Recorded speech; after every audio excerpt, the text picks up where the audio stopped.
Okay. Hi, I'm Tony. So I do data analysis for genetics. And so I'm telling you why I care about performance, not necessarily why you should. So it all started when I was doing my PhD in genetics, and I got some data, and I wanted to analyze the data, and I was asking around, and they told me, if you need statistics, it's not significant. So I learned statistics then. Shortly afterwards, the genomic revolution happened in genetics, so we had a ton of more data where that was a good move because now we really could not do without statistics. But it became computationally intensive, right? So I was looking around. We were basically running out of compute power faster than, because the data were growing faster than computer power was growing. So I was asking around, how do you analyze that data more efficiently? And my statistician friends told me, buy a better computer.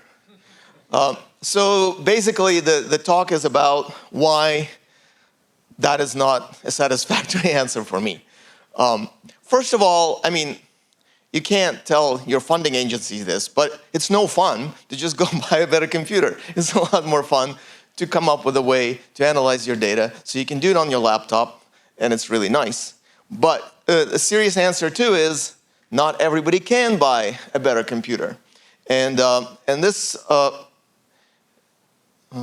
this one? There it is. So these people. So I do a lot of agricultural related genetics, and this is a plug.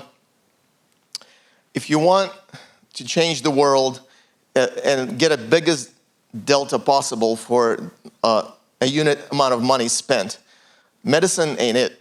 It's agriculture, and specifically agriculture in non-rich world, right? And a big thing, especially with climate change, is improving crops, well, in animals too, but I happen to work in crops, where we need to quickly select better varieties that are adapted to the climate that we haven't seen before. A lot of these places haven't seen before. So, and the way it works, right, every year, the breeders, so not these people are the farmers, sorry, thanks. But behind them stand local breeders who do the crop improvement and then produce the seeds that these people then use, right? And so the breeders have to basically put out a bunch of seeds on the field every year, collect the data, make their selections, put the things back in the field. Now with the genetic revolution, we can actually speed up that cycle because they don't need to necessarily select based on what the plant looks like.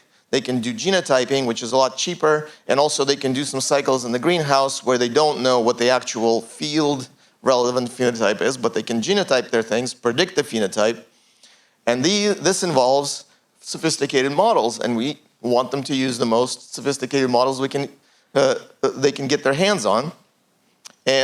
But they cannot buy a better computer, and they cannot use Amazon Web Services because they don't have a good internet connection.